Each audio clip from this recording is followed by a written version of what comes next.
Hello YouTubers and RC fans, this is Ryan Robinson again here, and today we're going to be taking a look at electronics layouts. Why are we taking a look at electronics layouts? Well, these are 8th scale buggies, and kind of one of the problems with 8th scale is that electronics layouts are not convertible like in 10th scale 4-wheel buggies.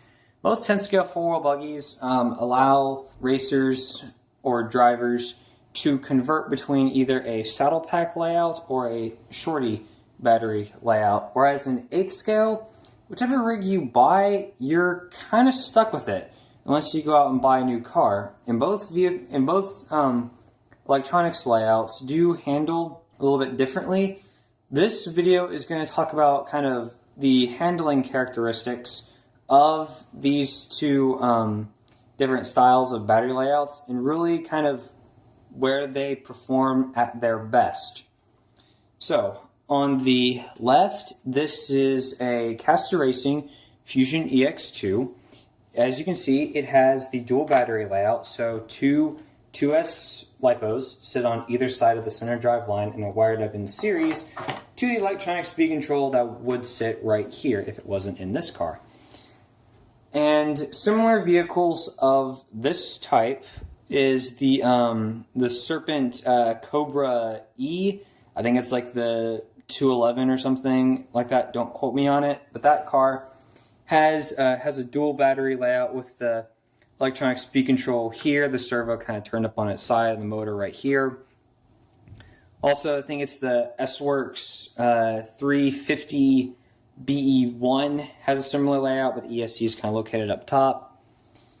On the other hand, you have a single battery layout with the battery on one side, motor on the other side. This is a Mugen MBX6 with a Techno V3 conversion on it. And cars with a similar layout with basically these two kind of flip-flopped and the ESC moved right here is cars like the RC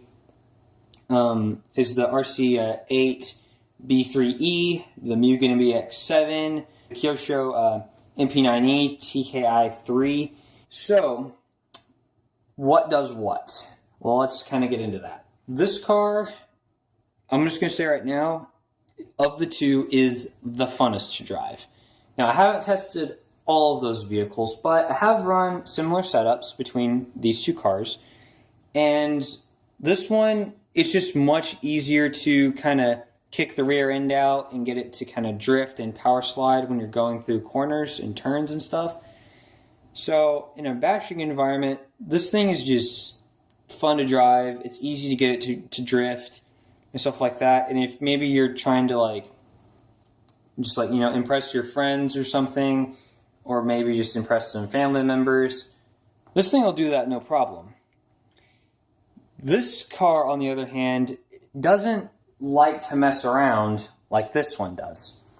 This car, it's just very consistent whenever you're turning, left to right, and it just handles really good. It's easy to drive fast.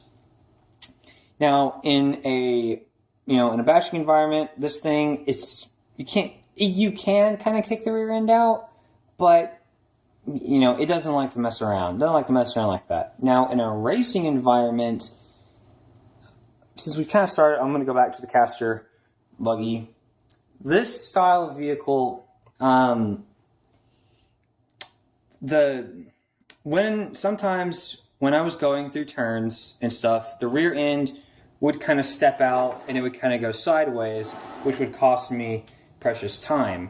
Didn't happen a lot, but it did on occasion, and that's not good. So it could be a little unpredictable on the track, but if you do some tune-up, I'm sure you can take away that kind of unpredictable rear end sliding. Whereas this guy doesn't do that at all. The place where I have raced both of these is NDRC World in Garland, Texas. And I have to say, on that track with a very similar layout between two separate occasions, I would much rather have this over this. I'm not going to lie. This car with this particular layout was just a lot more consistent and just easy to drive fast. I was able to drive with a lot more confidence, knowing kind of, I just had a better idea of what my car was going to do. So, I guess, so those are my thoughts. So in closing, if you are someone who, if you're watching this video and you're looking at what, if you're looking at getting an 8th scale buggy to buy, ask yourself what you're going to be doing with it. If you're primarily going to be bashing but maybe doing a little bit of racing on the side, go with something with a dual battery layout. I think you'll find that a much more enjoyable to drive. But if you want to race it, you can. But again, like I said, if you're primarily going to be bashing with maybe doing a little bit of racing, go with something like this. However, if you are primarily going to be racing and maybe doing a little bit of bashing on the side, go with something like this.